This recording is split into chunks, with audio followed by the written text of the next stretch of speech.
재미있는 고전 이야기. 싸납쟁이 며느리. 옛날에는 시집살이를 대물림하는 가정이 많았다고 합니다. 그 까닭은 사나운 시어머니 밑에서 모질게 시집살이를 한 며느리가 시어머니가 되면 자신이 젊었을 적에 모진 고생을 하던 때를 잊고 오히려 더 사나운 시어머니가 되어 며느리에게 더욱더 모진 시집살이를 시키기 마련이었습니다. 그래서 시집살이가 모질다고 소문이 난 가문에는 시집을 보내지 않으려고 중매가 들어와도 부모가 피하기 마련이어서 아들을 혼인시키기 어려웠지요. 고창군 석교 마을에도 시집살이가 어렵다고 소문이 나서 매파를 넣을 때마다 아가씨들이 그대에게는 절대로 시집을 가지 않겠다고 손을 내저은 집이 있었습니다. 아들이 25이 되도록 며느리를 얻지 못하고 있었지요. 그러던 어느 날 구지계제 너머 마을에 싸납기로 소문이 난 싸납쟁이 아가씨가 그 댁으로 시집을 가겠다고 나섰습니다. 이 아가씨 역시 싸납다고 소문이 나서 20살이 될 때까지 시집을 가지 못하고 있었던 것입니다. 어머니, 제가 그 댁으로 시집을 가겠어요. 대대로 시집살이가 모질다고 소문난 집에 내가 시집가서 어쩌자는 게냐? 안 된다. 아니요. 난 그 집에 시집가서 잘 살 테니 영녀 마시고 보내주셔요. 그러지 않아도 싸납다고 소문난 내가 싸나운 시어머니를 만나서 살면 날마다 고부간에 싸우는 소리가 대문 밖을 넘을 텐데 어찌 그 집으로 시집을 보내겠느냐. 그리는 못한다. 생각도 말거라. 싸우고 살든 그렇지 않든 내 팔자니까 난 그 집으로 시집 갈래요. 하고 어찌나 고집을 부리던지 싸납쟁이 딸을 부모도 이기지 못하고 시집을 보내게 되었습니다. 드디어 혼례식 날이 되어 신부네 마당에서 혼례식을 마치고 가마를 타고 신랑 집으로 왔습니다. 가마가 마당에 들어서 신부가 가마 문을 열고 내려서자마자 마을에서 제일 사나운 개가 울긋불긋한 신부의 차림을 보고 으르렁거리며 마구 지제대는 게 아니겠어요? 이 개는 얼마나 사납던지 아낙네들은 물론 남정네들도 이 개가 지저대면 도망가는 이 마을에서 아주 무섭기로 소문난 개였습니다. 그런데 시집마당에 처음 발을 디딘 새 신부가 사납게 짖는 개를 보더니 두리번거려 담 옆에 세워놓은 지게 작대기를 움켜쥐고는 내 이놈의 개새끼! 새 신부가 오면 반갑게 맞아주지는 못할 망정 함부로 지저대? 어디 이 싸납쟁이 맛 좀 봐라! 하고 눈가를 부라리며 개의 등짝을 사정없이 후려치는 게 아니겠어요? 그러자 개는 깨갱깨갱 비명을 내지르며 손살같이 울타리 틈 구멍으로 도망을 쳐 버렸습니다. 지금까지 무서워서 동네 사람 누구도 그 개 옆에 얼씬거리지 못하던 개를 우렁찬 고함과 작대기 한 방으로 제압해버리는 신부를 보고 마을 사람들은 혀를 내두르며 마른 침을 삼키는 것이었습니다. 이튿날 아침 새 신부가 해서 들어오는 밥을 보니 물기 하나 없는 꼬두밥이었습니다. 아이고, 밥이라고 꼬두밥을 해놨으니 꽝꽝해서 어디 먹을 수나 있겠냐? 하고는 한 수저도 뜨지 않고 상물림을 했습니다. 그런데 낮에 해온 밥을 보니 이번에도 또 물밥이었습니다. 아이고, 아침에는 꼬두밥을 하더니 낮에는 또 죽을 수 없구먼. 이 말을 들은 새색시가 부엌문을 뚝 떼어서 마당에 휙 내던지며 시집살이 고약하다고 소문이 났더니만 끼니 때마다 이러니께 시집올 처녀가 없었던 같구만. 마당에 내동댕이 친 문짝과 새색시 고함 소리에 놀란 시아버지가 나는 아무 말도 안 했으께. 하고는 얼른 일어나 대문 밖으로 슬금슬금 나가버리고 말았습니다. 싸납다고 소문이 난 시어머니는 이불을 둘러쓰고 방구석으로 숨어버렸습니다. 이튿날부터 며느리가 무슨 잘못을 해도 시어머니가 모른 척하니 다시는 이 집에서 큰 소리가 나오지 않았지요. 그 후부터 며느리는 정성을 다해 시부모를 모시며 떡두꺼비 같은 손자 손녀를 시부모님께 안겨주었습니다. 세월이 한참 지난 뒤 이 며느리는 시부모를 잘 모시고 산다고 널리 소문이 퍼져서 고을 사또가 주는 효부상을 받았다고 합니다. 이 이야기는 시집살이 모질던 시절에 효자나 효부도 부모가 만든다는 것과 시집살이를 모질게 한 시어머니는 자신이 겪었던 모진 세월을 생각하며 며느리의 잘못을 눈감아 주어 고부간의 갈등을 해소해 나가야 한다는 가르침을 주는 얘기로 화평한 가정은 고부의 화합으로서만 이루어진다는 교훈이 담긴 설화라고 할 수 있을 것입니다. 바보와 수수께끼. 게으름뱅이로 유명한 바보 칠복이는 홀어머니와 함께 가난하게 살았습니다. 칠복아, 오늘은 산에 가서 나무나 한 짐 해오너라. 산에는 호랑이가 나온단 말이야. 집에서 낮잠 잘래. 어이, 무서워라. 칠복이는 이불을 뒤집어 쓰고 쿨쿨 낮잠만 잤습니다.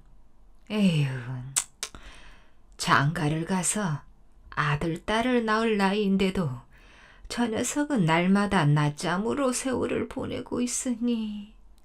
칠복이 어머니는 긴 한숨을 내쉬었습니다. 칠복이는 어찌나 게으르던지 밥을 먹는 것도 싫어서 하루에 한 끼니만 먹고 화장실에도 가지 않고 방에다 요광을 들여다 놓고 오줌도 싸고 똥도 누웠습니다. 칠복이 어머니는 칠복이의 나쁜 버릇을 고치려고 갖은 애를 써 보았지만 아무 소용없는 일이었지요. 어느 날 칠복이 어머니는 집단 하나를 칠복이에게 주면서 칠복아, 밖에 나오기 싫으면 새끼줄이나 꼬아라. 집 한 단을 모두 새끼줄로 만들기 전에는 물 한 모금도 주지 않을 테다. 알겠느냐? 예, 어머니, 걱정 말아요. 칠복이는 냉큼 대답을 했지만 이틀이 지나도록 방문을 한 번도 열어보지 않았습니다. 사흘째 되는 날이었지요. 사흘 동안이나 꼬박 굶었는데 왜 아무 말도 없을까? 우리 칠복이가 굶어 죽은 게 아닐까? 칠복이 어머니는 겁이 덜컥 나서 가만 칠복이 방 앞으로 갔습니다. 칠복이 어머니는 문구멍으로 방 안을 들여다 보았지요. 아니, 저런 망할 녀석을 보았나. 에이구, 안 되겠다. 칠복이는 새끼줄 3발을 꼬아서 머리맡에다 놓고 쿨쿨 자고 있었습니다. 칠복이는 하루에 한 발씩 새끼줄을 꼰 셈이지요. 화가 난 칠복이 어머니는 방문을 화다닥 열고 소리를 질렀습니다. 이놈아, 썩 나가거라. 나가 어서. 너 같은 바보 천치 게으름뱅이하고는 속이 타서 더 못 살겠다. 칠복이 어머니는 새끼줄 3발을 칠복에게 주어서 내쫓았습니다. 칠복이는 새끼줄 3발을 어깨에다 걸치고 훌쩍훌쩍 울면서 집을 나왔지요. 칠복이는 앞이 캄캄했습니다. 어디로 갈까? 칠복이는 정처 없이 먼 나그네 길을 떠났지요. 산 고갯길을 올라가고 있을 때 옹기장수를 만났습니다. 옹기장수는 옹기 그릇이 가득 실려 있는 지게를 붙들고 울상을 짓고 있었지요. 새끼줄이 떨어진 옹기지게를 붙들고 쩔쩔 매던 옹기장수는 칠보기가 갖고 있는 새끼줄을 보더니 반가워서 어쩔 줄을 몰랐습니다. 여보게 종각, 하늘이 도우셔서 종각을 만났군. 그 새끼줄 나한테 주시오. 뭐라고요? 이 새끼줄은 내 목숨과 같은 거요. 나는 우리 집을 나올 때 새끼줄 3발만 갖고 나왔어. 칠보기는 황금덩이라도 가진 듯이 새끼줄을 빙빙 돌리면서 자랑스럽게 말했습니다. 여보시오 종각, 내 딱한 사정을 들어주십시오. 그릇짐을 짊어지고 고개 넘어 마을까지 가야 하는데 그릇짐을 묶는 줄이 떨어져서 꼼짝도 못하고 있어. 새끼줄이 없으면 그릇짐이 무너져서 옹기 그릇이 몽땅 깨지고 맙니다. 종각, 그 새끼줄을 날 주시구려. 내가 물동이 1개를 줄 테니 새끼줄과 바꿉시다, 종각. 옹기장수는 눈물을 뚝뚝 흘리면서 말했지요. 듣고 보니 당신 사정이 딱하구먼요. 새끼줄하고 물동이하고 바꿉시다. 칠보기는 새끼줄 3발하고 물동이하고 바꾸었습니다. 이야, 새끼줄보다 물동이가 더 좋구나. 칠보기는 좋아서 입이 한 방만에 졌습니다. 아이, 덥다. 물이나 한 바가지 먹고 가자. 칠보기는 어떤 마을 우물 앞에서 서성거리고 있었지요. 빨간 치마에 노랑 저고리를 입은 새각시가 머리에 물동이를 이고 사뿐사뿐 우물 앞으로 걸어오고 있었습니다. 아이고 머니나! 새각시는 우물터에 낀 이끼에 발이 미끄러워 뒤뚱거리다가 머리에 이고 온 물동이를 파삭 깨버렸습니다. 아휴, 일 어쩌면 좋아. 어른들이 알면 온전치 못한 며느리라고 꾸중을 할 텐데. 새각시는 발을 동동 구르다가 물동이를 안고 서 있는 칠보기와 눈이 마주쳤지요. 총각님, 미안하지만 그 물동이를 절 주시면 안 될까요? 우리 시어머님이 물동이를 깬 줄 알면 저를 쫓겨낼 거예요. 제발 그 물동이를 제발 주십시오. 물동이를 깬 새각시는 눈물을 흘리면서 말했습니다. 각시님, 물동이를 드리고 싶지만 공짜로는 아까워서 못 드리겠습니다. 총각님, 제가 집에 가서 씨암탉 1마리 갖고 올 테니 물동이를 주셔요. 네? 칠보기는 헤헤 웃으면서 고개를 끄덕였습니다. 새각시는 노란 씨암탉 1마리를 치마폭에 감추어 갖고 왔습니다. 칠보기는 물동이를 새각시에게 주고 씨암탉을 받았지요. 그때 키가 큰 청년 2사람이 죽은 말을 석가래에 얹어 어깨에다 메고 마을을 나오고 있었습니다. 저 녀석 생김이 꼭 바보 같구먼. 어렵쇼. 살이 도실도실 찐 암탉을 안고 있네. 죽은 말하고 바꾸자고 해볼까? 죽은 말을 산으로 묻으러 가던 2 청년은 칠보기를 힐끔힐끔 바라보면서 웃고 있었습니다. 여보게, 닭하고 말하고 바꾸지 않겠나? 칠보기는 닭과 말을 견주어 보았습니다. 키가 큰 놈은 속이 없다더니 바로 저놈들이구나. 말이 닭보다 크니까 당연히 바꿔야지. 바꾸고 말고요. 줬어. 닭 가져가시오. 칠보기는 닭을 주고 죽은 말을 가졌습니다. 용자. 칠보기는 말을 등에 업고 또 어디론지 가고 있었지요. 해가 저물 무렵 산길을 가다가 외딴 집을 만났습니다. 오늘 밤은 여기서 자고 가자. 죽은 말을 집 뒤에 있는 감나무 아래다 세워놓고 주인을 불렀습니다. 주인 양반 계시우? 주인 양반! 칠복이는 문을 두드렸습니다. 누구요? 집에서 할아버지가 나왔지요. 하룻밤만 자고 가게 해주십시오. 마음씨 좋은 할아버지는 칠복이의 부탁을 들어주었습니다. 주인어른, 집 밖 감나무 아래 제 말이 있습니다. 죽 한 통만 쏘 주십시오. 그럽시다. 사람이나 짐승이나 배고픈 것은 마찬가지가 아니요. 집주인 할아버지는 딸 꽃분이를 불렀습니다. 꽃분아, 콩이랑 감자를 넣고 말죽을 쑤어서 감나무 아래에 있는 말에다 갖다 주어라.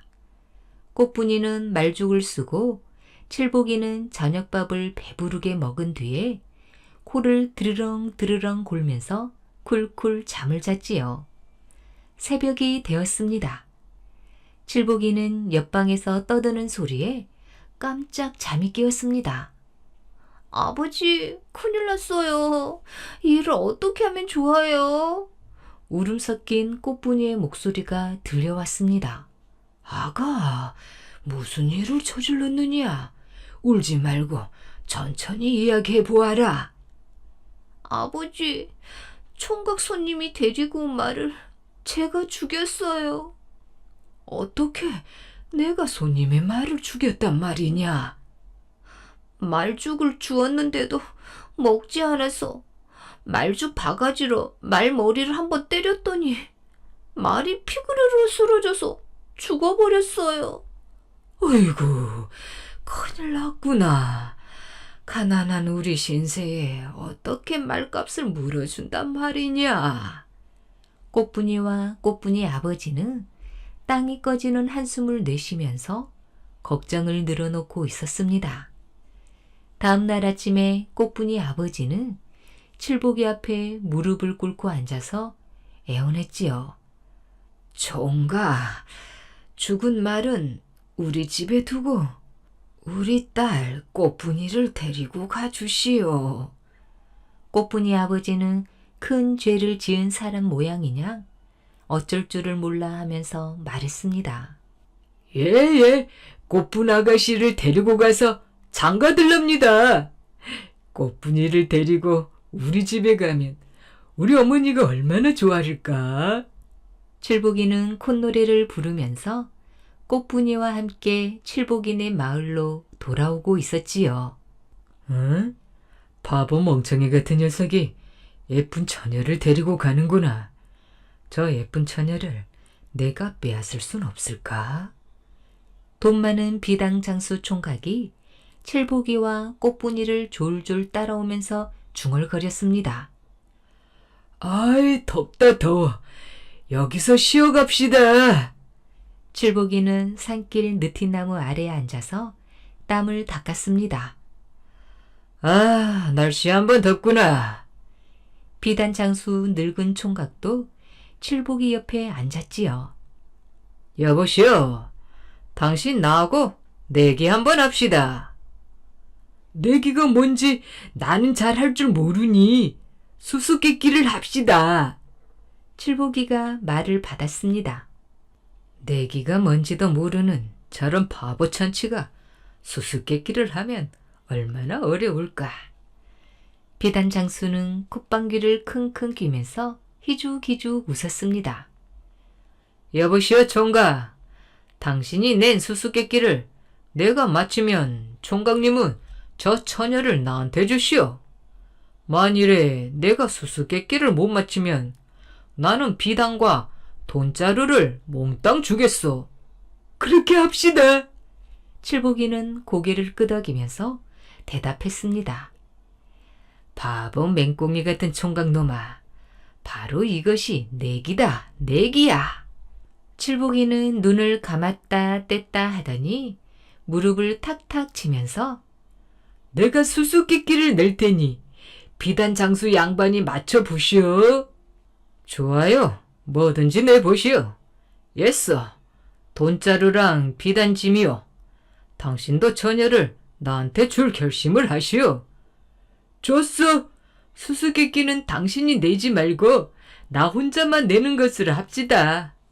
그래. 시간도 없으니 총각 혼자 내시오.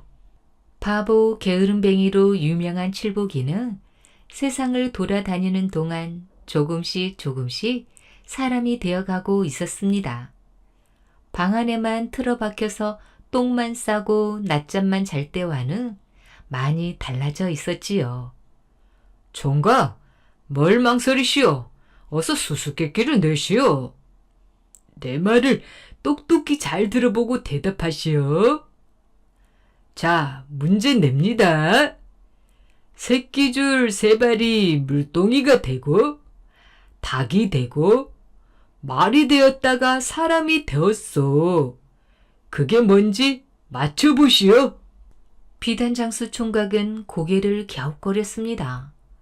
아무리 생각해봐도 그런 것은 이 세상 하늘 아래에는 없을 것 같았지요.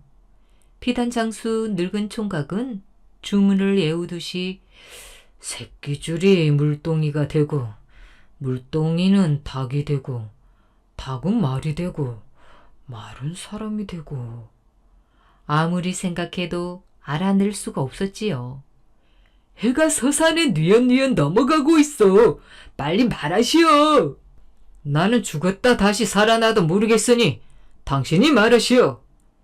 비단장수 늙은 총각은 소리를 버럭 질렀습니다. 바로 여기 계시는 우리 각시님이 될 꽃분이 아가씨여.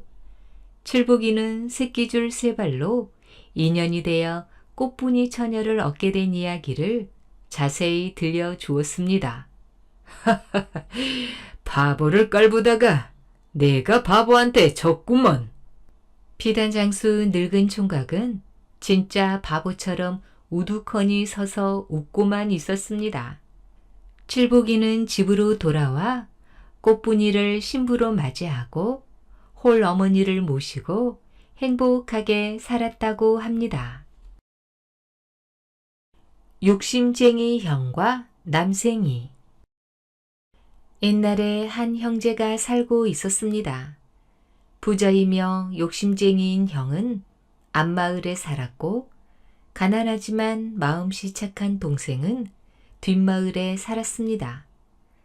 어느 해 몹시 추운 겨울날이었지요. 동생 덕보는 나무지게를 짊어지고 산으로 갔습니다. 매서운 바람이 소나무 가지를 사납게 흔들면서 지나갔습니다. 덕보는 꽁꽁 언 손을 불면서 나무를 했지요. 춥다. 바위 밑에서 잠시 쉬어야겠구나. 바람을 피해 바위 아래에 쭈그리고 앉은 덕보는 자신의 처지가 무척 처량하게 느껴졌습니다. 덕보가 가난하게 살게 된 것은 모두 앞마을에 사는 형 때문입니다. 아버지가 세상을 떠난 뒤 형은 동생 덕보에게 쌀 한 톨도 주지 않고 재산을 혼자 독차지하고는 동생을 내쫓았습니다.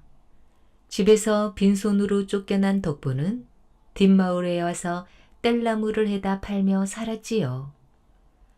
나는 어쩌다 이렇게 가난뱅이가 되었을까?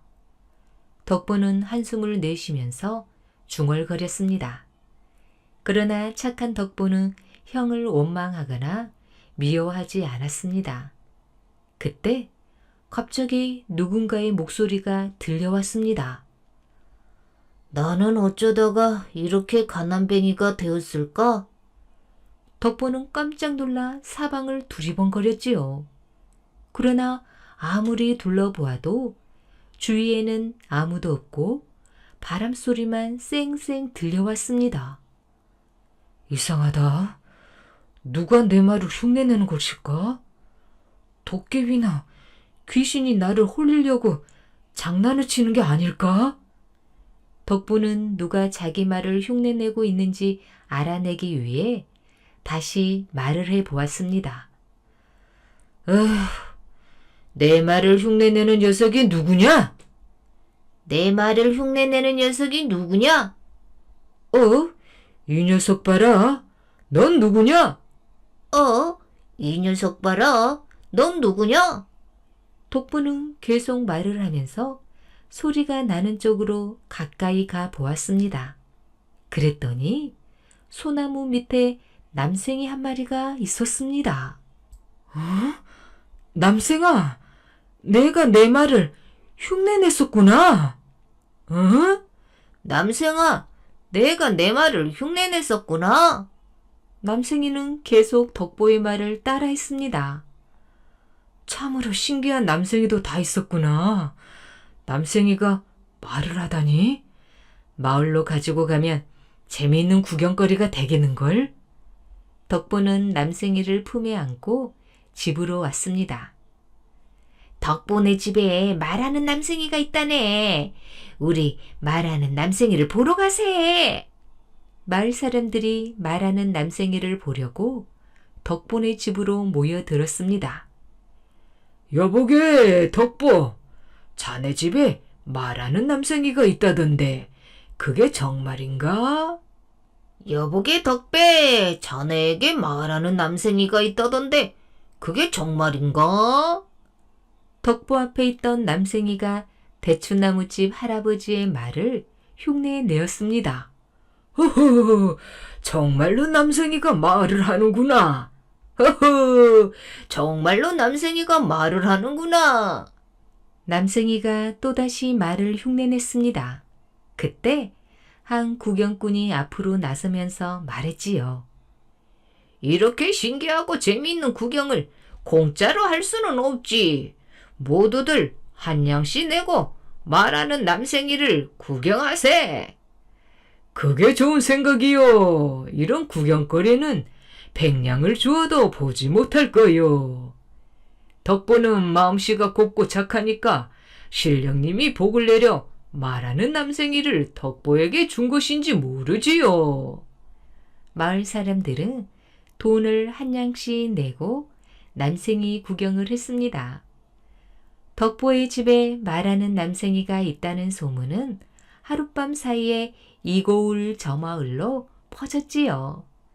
다음 날부터 덕보의 집에는 아침 일찍부터 밤 늦게까지 구경꾼들이 구름처럼 몰려들었습니다. 그리하여 덕보는 며칠 사이에 큰 부자가 되었지요. 뭐라고? 덕보 녀석이 말하는 남생이 때문에 부자가 되었다고? 그렇다면 당장 가서 그 말하는 남생이를 빼앗아 와야겠다. 소문을 들은 욕심쟁이 형은 뒷마을 동생 집으로 불이 나게 달려갔습니다. 형님, 어서 오십시오. 덕부는 형을 반갑게 맞이하였습니다. 그러자 남생이도 똑같이 인사를 했지요. 형님, 어서 오십시오. 남생이 말에 형은 화를 벌컥 내었습니다. 허허, 이 녀석 봐라. 내가 어째서 내 녀석의 형이냐?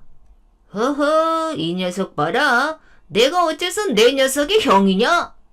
남생이가 형의 말을 그대로 흉내내자 구경꾼들은 배꼽을 잡고 웃어댔습니다. 구경꾼들의 웃음거리가 된 형은 동생을 데리고 얼른 방으로 들어갔지요. 덕보야, 너 혼자만 돈벌이를 하지 말고 나랑 같이 하자. 그래서 말인데 남생이를 내게 사흘만 빌려다오. 네, 그러지요. 그 대신 사흘 뒤에는 남생이를 꼭 돌려주셔야 합니다. 이제 그만 남생이를 산에 데려다 줄 생각이었거든요. 남생이가 가엾은 생각이 들어서요. 마음씨 착한 덕보는 선뜻 형에게 남생이를 빌려주었습니다. 그래. 약속은 꼭 지킬 테니 걱정하지 마라. 형은 이렇게 말하고는 남생이를 통 속에 넣어 들고 동생의 집을 나왔습니다. 돈을 많이 벌려면 사람들이 많이 모이는 장터로 가야 해. 얼마 후 장터에 도착한 형은 길 한복판에 서서는 여기 말하는 남생이가 있어. 성냥씨 내고 구경들 하시오. 하고 큰 소리로 외쳐대기 시작했습니다. 아니, 덕분에 집에 말하는 남생이가 있다더니 오늘은 장에까지 나왔구먼. 말하는 남생이를 구경하려고 사람들이 모여들었습니다. 여러분, 말하는 남생이를 구경하려면 먼저 구경값 성냥을 내시오. 욕심이 많은 형은 구경꾼들이 구경만 하고 그냥 갈까봐 돈을 먼저 받았습니다. 여보시오. 바쁜 사람들 그만 세워두고 빨리 말하는 남생이를 보여주시오. 돈은 그만 받고 빨리 남생이에게 말을 시켜보시오. 구경꾼들은 아우성을 쳤습니다. 자자자자, 여러분, 그럼 조용히 하십시오. 지금부터 말하는 남생이에게 말을 시켜보겠소. 형은 말하는 남생이를 통 속에서 꺼냈습니다. 남생아, 남생아, 어서 말을 해보아라.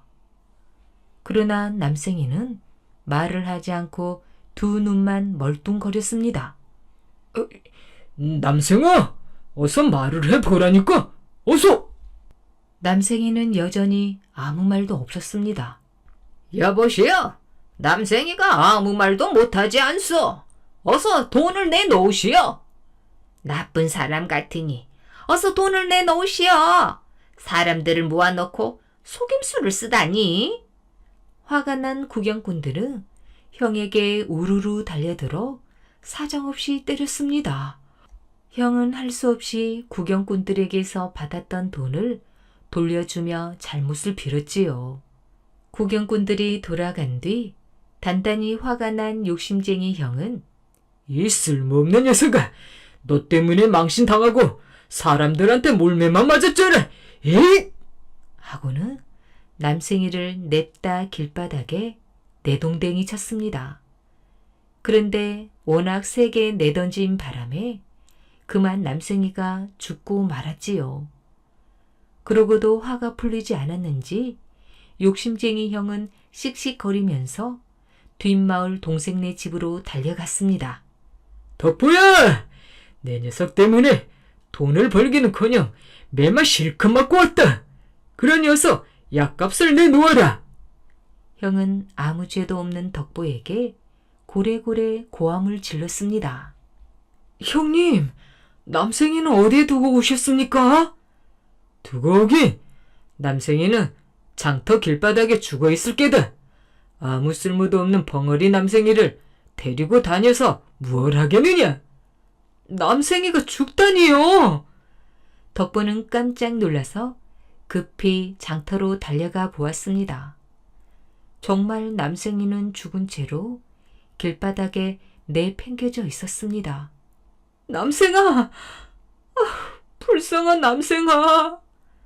덕보는 눈물을 글썽이며 남생이를 안고 집으로 돌아왔지요. 그리고 남생이를 비단 보자기에 잘 싸서 뒷뜰에다 고이 묻어 주었습니다. 다음 날 아침 남생의 무덤에서 파란 싹이 돋아났습니다. 파란 싹은 무럭무럭 자라나더니 놀랍게도 저녁 무렵에는 커다란 나무가 되었습니다. 억울하게 죽은 남생이의 넋이 나무가 되었구나. 덕부는 이렇게 하고는 나무에 정성껏 물을 주었지요. 다음 날 아침이 되었습니다. 잠자리에서 일어난 덕부는 깜짝 놀랐습니다. 뒷뜰에 있던 나무가 밤사이에 엄청난 큰 나무로 자라 덕분의 집 지붕을 온통 덮고 있었습니다. 그리하여 해질 무렵에는 엽전 모양의 열매가 가지에 주렁주렁 열렸지요. 엽전같이 생긴 저 노란 열매는 무엇일까? 덕부는 이상한 열매를 올려다보면서 고개를 갸웃거렸습니다. 깊은 밤이 되었지요. 쨍그랑 쨍그랑 짤랑짤랑 덕보는 이상한 소리에 놀라 마당으로 뛰어나갔습니다. 마당에는 금돈이 떨어져 수북히 쌓여 있었습니다. 아니, 죽은 남생의 넋이 돈나무가 되었구나. 덕보는 돈을 쓸어 모으면서 죽은 남생이 생각에 또다시 슬퍼졌습니다. 그런데 덕본의 돈나무에 대한 소문은 또다시 형의 귀에까지 들어가게 되었지요.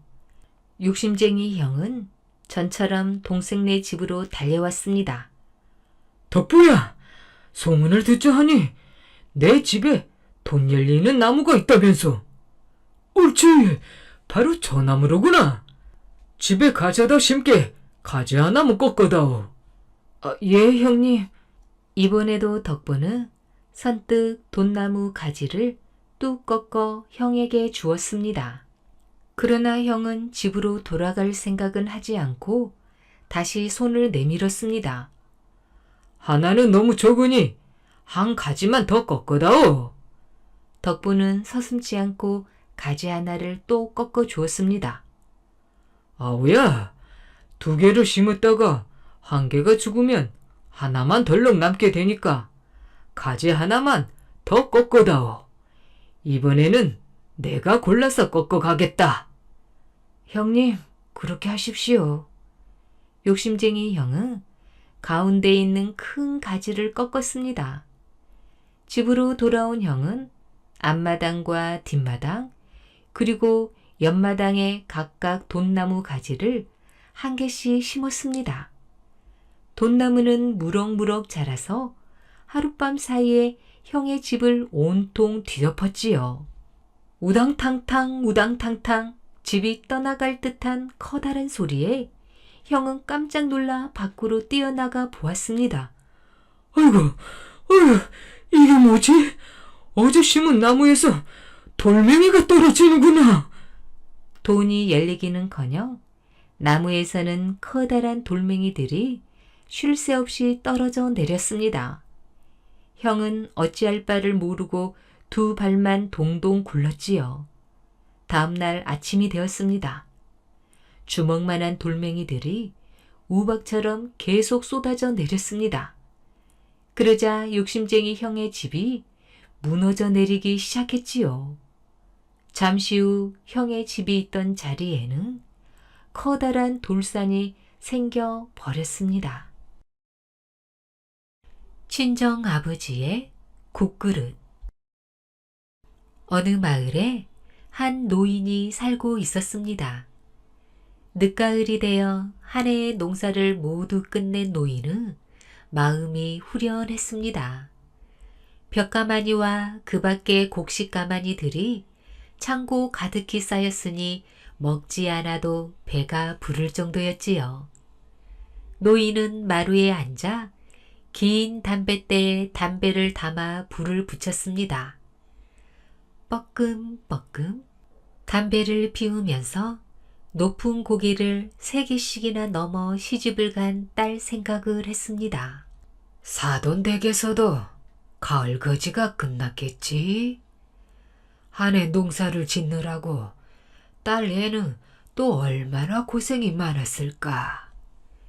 그 애가 집에 다녀간 지도 꽤 오래됐는데. 딸 생각에 잠겨있던 노인은 농사일도 끝나고 했으니 딸네 집에 한번 다녀와야겠다고 생각했습니다. 노인은 딸네 집에 가져갈 물건들을 이것저것 챙기기 시작했지요. 새로 찌은 쌀이며 콩, 팥, 녹두, 계란, 참깨 따위를 조금씩 담아 짐을 꾸렸습니다. 길 떠날 채비를 마친 노인은 보찜을 등에 짊어졌지요. 마누라, 내 곧 다녀오리다. 노인은 아내에게 다녀오겠다는 인사를 하고 집을 나섰습니다. 험한 고갯길을 쉬엄쉬엄 넘었지요.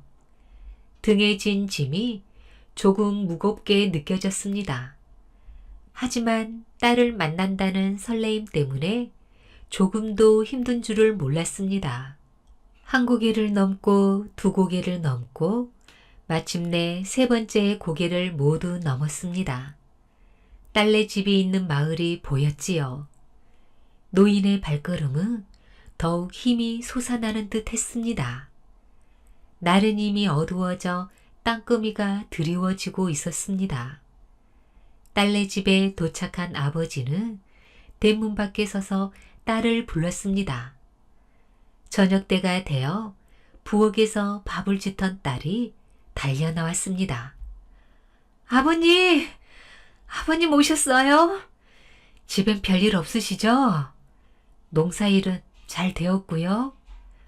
오냐, 가을 거지를 모두 끝내고 나니 갑자기 내가 보고 싶어서 이렇게 왔다. 잘 오셨어요. 어서 방으로 들어가세요. 노인은 방으로 들어가 딸의 시어머니에게 문안 인사를 드렸습니다. 딸애가 보고 싶어서 이렇게 기별도 없이 찾아왔습니다. 용서하십시오. 웬 별 말씀을요. 마음 푹 놓고 편히 쉬세요. 안사돈께서는 안녕하시지요? 네, 잘 지내고 있습니다. 친정아버지와 시어머니가 이야기를 하는 사이 딸은 아버지를 위해 저녁을 짓느라 분주했습니다. 그때 시어머니가 닭장에서 닭 한 마리를 들고 왔습니다. 얘야, 이 닭으로 국을 끓이도록 해라. 그래서 친정 아버님께 올리도록 하거라. 며느리는 시어머니가 잡아온 닭으로 국을 끓였습니다. 저녁 준비를 모두 마친 며느리는 저녁상을 차리기 시작했지요. 그런데 차마 친정 아버지의 국그릇에만 닭고기를 넣어 드릴 수가 없었습니다. 그래서 시어머니의 국그릇 속에도 똑같이 닭고기를 넣었습니다. 닭고기를 다 넣고 보니 시어머니 국그릇 속에 고기가 적어 보였습니다. 며느리는 다시 친정아버지의 국그릇 속에서 고기를 덜어 시어머니 국그릇에 넣었지요.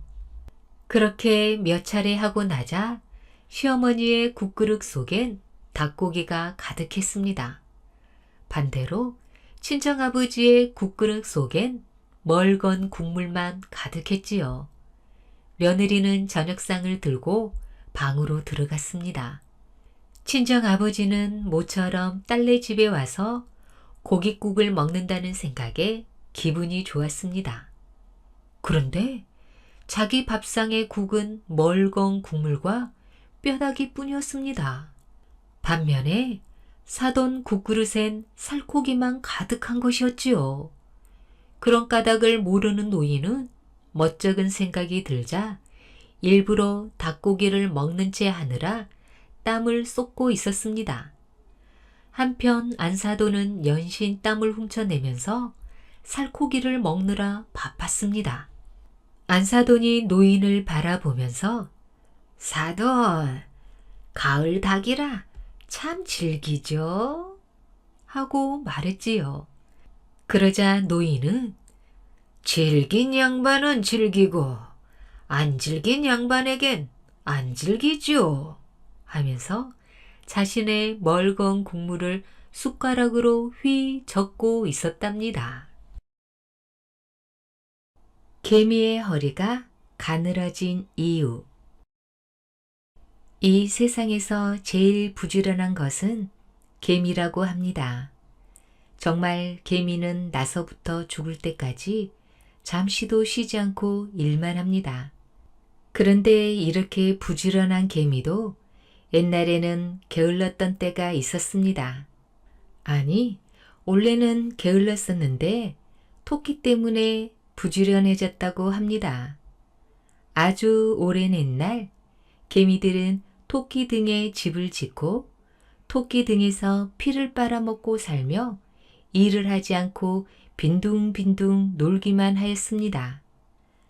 토끼는 이러한 개미들이 얄미웠으나 어쩔 도리가 없어서 내버려 두었지요. 그런데 날이 갈수록 개미들은 토끼를 더 괴롭혔기 때문에 토끼도 이제는 개미를 그대로 둘 수가 없게 되었습니다. 그러면서 토끼는 어떻게 하면 개미놈들을 골탕 먹일 수 있을까? 우선 내 등에서 내려오게 만들어야 할 텐데. 무슨 신통한 방법이 없을까? 하고 열심히 궁리를 하였습니다. 그러다가 좋은 생각이 하나 떠올랐지요. 토끼는 주먹밥을 하나 얻어다가 큰 나무 잎사귀에 올려놓고 개미들을 불렀습니다. 개미들아! 어서 내 등에서 내려와. 이 밥을 먹으렴. 개미들이 아래를 내려다보니 정말 큼직한 밥덩이가 놓여 있는데 지금까지 먹어본 일이 없는 아주 맛있어 보이는 먹이였습니다. 개미들은 모두 토끼 등에서 내려갔습니다. 그리고 나뭇잎 위에 놓인 밥을 먹으려고 하였지요. 이때를 기다리고 있던 토끼는 나뭇잎 끝을 물고 한 발짝 뒤로 물러섰습니다. 개미들은 다름박질을 해서 나뭇잎까지 겨우 다다랐지요. 그러자 토끼는 또 나뭇잎 끝을 물고 뒤로 물러섰습니다. 이렇게 몇 번 거듭하는 동안에 개미들은 너무나 지칠 대로 지쳐버렸지요. 개미들은 슬며시 화가 났지만 겉으론 토끼야, 이제 그만하고 그 먹이를 우리에게 먹게 해주렴. 하고 숨이 차서 애걸했습니다. 토끼는 들은 채도 하지 않고 주먹밥을 자꾸만 멀리 끌고 갔습니다. 그러다가 끝내 토끼는 주먹밥을 가지고 나무 위로 올라갔습니다. 개미들은 밑에서 아우성을 쳤지요. 그들은 토끼에게 속은 것이 분했습니다. 토끼가 내려오기만을 기다렸지만 아무리 기다려도 토끼는 내려오지 않았습니다. 토끼는 나무 위에서 그 주먹밥을 맛있게 먹고 있었지요. 개미들은 너무나 배가 고파서 허리가 등에 바싹 붙어버렸습니다.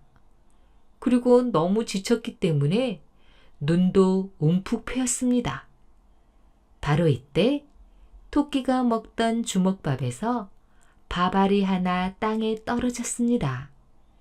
개미들은 이 밥알을 하나 물어다가 사이좋게 조금씩 나누어 먹고 기운을 냈지요.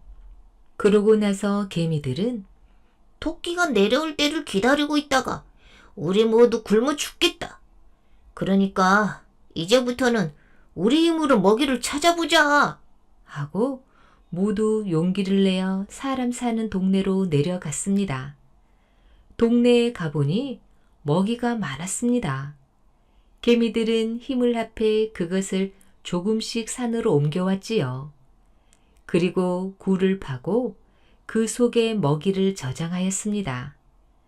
개미들은 일을 열심히 하다 보니 토끼에게 붙어 살던 나쁜 습관이 없어지고 자연히 부지런한 습관이 몸에 배게 되었습니다.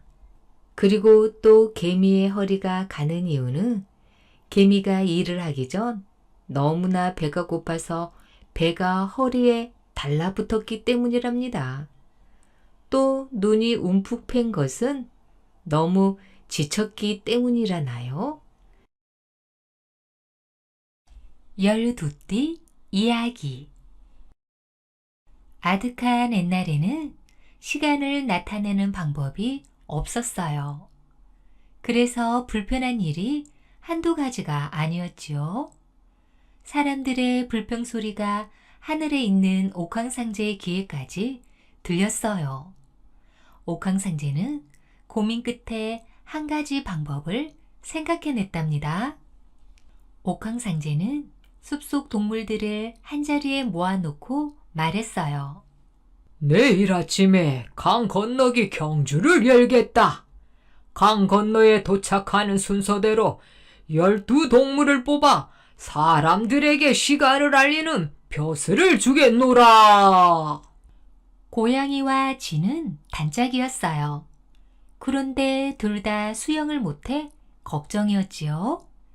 그때 소아저씨가 지나가며 중얼거렸어요. 어우, 눈이 침침해서 동서남북이 어딘지 모르겠네. 이래서야 경주에는 어떻게 나간담? 쥐가 그 소리를 듣고 재빨리 소아저씨를 불렀어요. 소아저씨, 저와 고양이를 등에 태워주면 저희가 방향을 알려드릴게요. 좋아, 그렇게 하자. 우리 셋이 힘을 모아 강을 건너는 거야. 다음 날 아침 고양이는 일찍 일어나 서둘러 쥐의 집으로 향했어요. 하지만 쥐는 날이 환하게 밝았는데도 잠에서 깨지 않았지요. 쥐야, 빨리 일어나. 쥐는 허겁지겁 일어나 세수하고 옷을 입은 뒤 고양이와 함께 경주가 열리는 강가로 갔어요. 드디어 경주가 시작되었어요. 소는 고양이와 쥐가 등에 올라타자 강을 건너기 시작했어요. 소아저씨, 힘내세요. 우리 셋이서 함께 1등을 해요. 야옹. 고양이도 소아저씨를 응원했지요. 소는 고양이와 쥐가 알려주는 방향으로 힘껏 헤엄쳤어요. 경주에 참가한 동물들 가운데 가장 앞서갔지요. 그런데 소가 강 한가운데에 이르렀을 때였어요. 쥐가 고양이 뒤로 살금살금 다가가더니 손에 들고 있던 긴 막대기로 고양이를 냅다 밀었어요. 고양이는 그만 강에 빠지고 말았지요. 미안해, 친구. 하지만 1등은 한 명이어야 해. 나 혼자 할 거라고. 마침내 소가 강가에 다다랐어요. 쥐는 재빨리 강가로 폴짝 뛰어내려 냉큼 내달렸지요. 결국 약삭빠른 쥐가 1등을 했답니다. 쥐 1등, 소 2등. 소는 모두를 위해 있는 힘을 다하여 헤엄쳤지만 쥐의 꾀에 넘어가 1등을 놓치고 말았지요. 뒤이어 호랑이가 흠뻑 젖은 채 강가로 기어올랐어요. 호랑이가 3등을 했지요. 토끼는 헤엄치는 대신 강에 놓인 징검다리를 조심스레 밟으며 깡충깡충 뛰어왔어요. 토끼는 몸에 물 한 방울 묻히지 않고 강을 건너 4등을 했답니다. 잠시 뒤 용이 쉥 날아왔어요. 옥황상제님, 강을 건너오다가 급한 일이 생겨서 늦었습니다. 땅에 사는 사람과 동물들한테 비를 내려주었거든요. 용은 5등을 했어요. 그때 따가닥 따가닥 말발굽 소리가 들려왔어요. 옥황상제는 말이 도착한 줄 알고 등수를 발표하려고 했지요. 그런데 갑자기 풀숲에서 뱀이 고개를 내미는 바람에 말이 깜짝 놀라 뒷걸음질을 쳤어요. 아이고 깜짝이야. 그래서 뱀이 6등을 하고 말은 7등을 했어요. 잠시 뒤 양과 원숭이, 닭이 차례로 커다란 뗏목에서 뛰어내렸어요. 양과 원숭이와 닭은 함께 힘을 모아 강을 건너온 거예요. 옥황상제는 크게 기뻐했지요.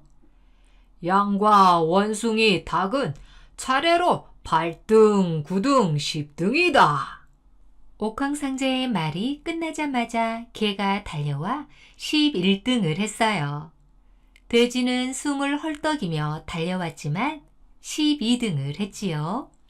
이제 12동물이 모두 정해졌어요. 동물들은 서로 축하하며 기쁨을 나누었지요. 그때 멀리서 고양이 소리가 들렸어요. 고양이가 저 멀리 강둑에서 온몸이 흠뻑 젖은 채로 외쳤어요. 옥황상제님, 잠깐만요. 저도 왔어요. 이런, 너는 너무 늦었구나. 이미 12동물이 정해졌단다. 옥황상제가 안타까워하며 말했지요. 모든 게 의리 없는 쥐 때문이야. 절대 용서하지 않을 테다. 고양이는 잔뜩 화가 나 쥐를 쫓아갔어요. 그 뒤로 고양이는 쥐만 보면 무서운 기세로 득달같이 달려들었지요. 쥐는 멀리 고양이 그림자만 보여도 얼른 숨어버렸어요. 오늘 준비한 이야기는 여기까지입니다. 더 재미있는 이야기로 다시 만나겠습니다. 꿀잠 주무세요.